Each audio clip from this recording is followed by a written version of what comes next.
bedroom. Thank you so much for being here. Happy to have you here once more.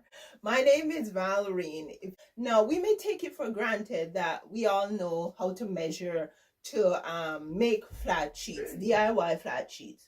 However, maybe not everybody knows, right? So in this lesson, I am going to show you the best way to measure for a successful DIY flat sheet. So I'm going to go ahead and I am going to draw a rectangle, and this rectangle will represent the top, just the top of the bed, right?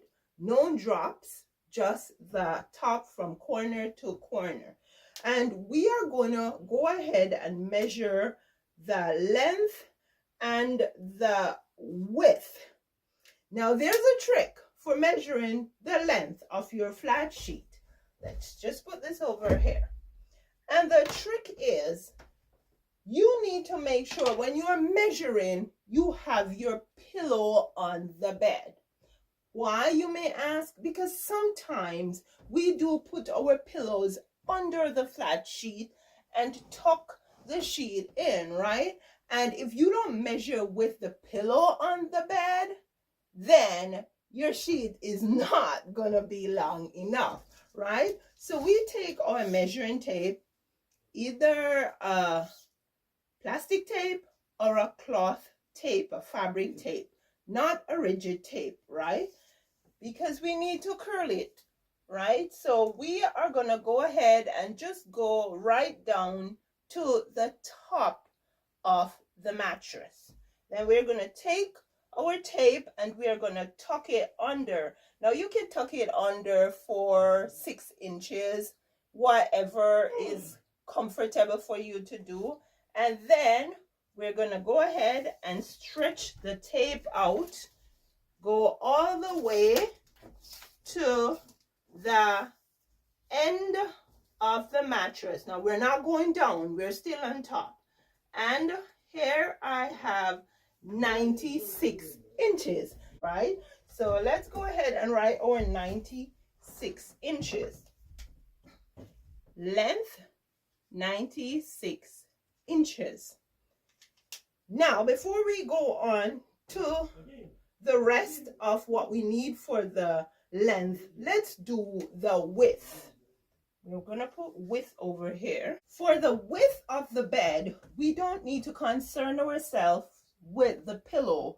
We will simply measure from the edge of the mattress over here across to the other edge, and for me it is 61 inches.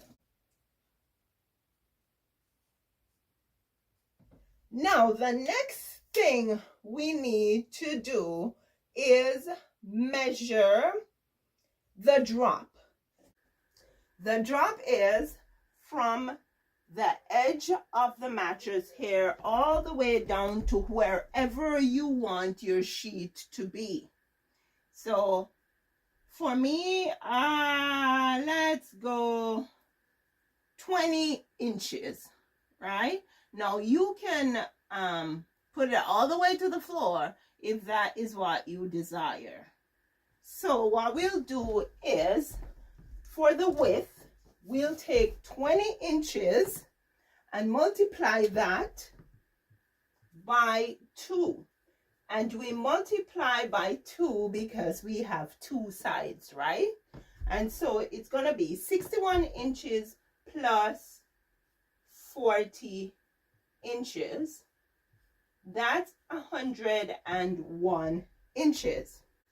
Now the drop for the sides will be the same for the foot of the bed and the head of the bed. So we'll go ahead and take our 40 inches here and we will add it to the 96 inches for the length. That's 136 inches.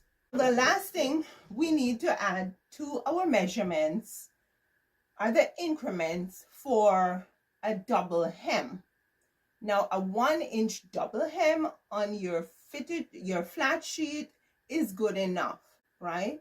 Now, if you have a 1-inch double hem, it means you're going to have to fold over once, fold over twice. So that's 2 inches.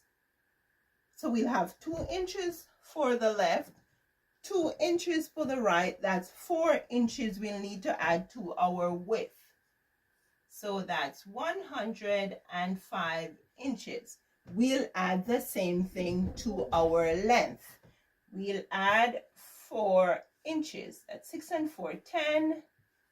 That's 140 inches, right? So we have added all the measurements we need to add for our length and our width. We started out with this being the top of the bed, but let's go ahead now and make this into the panel of fabric that you will need to make your flat sheet, and that is width 105 inches and length 140 inches. And I should say that we're doing this for a queen bed. However, you would do the same thing for a double bed, a full bed, a single bed, whatever size bed you have. It's the same process. I hope this is helpful. I do have videos on the channel that shows you how you can join fabric panels just to make sure it doesn't look like you had to join them, but it looks like more like a design. Apart from that, you can always get double width fabric. Most double width fabric can go up to 118 inches wide, right? So yeah, that's it, my friends. Thank you so much for being here. I surely do hope you enjoy this short lesson and you have learned something. Drop it in the comments and let me know. Also like and share, because if you find this useful, then maybe somebody else will find it useful. Hope to see you again soon.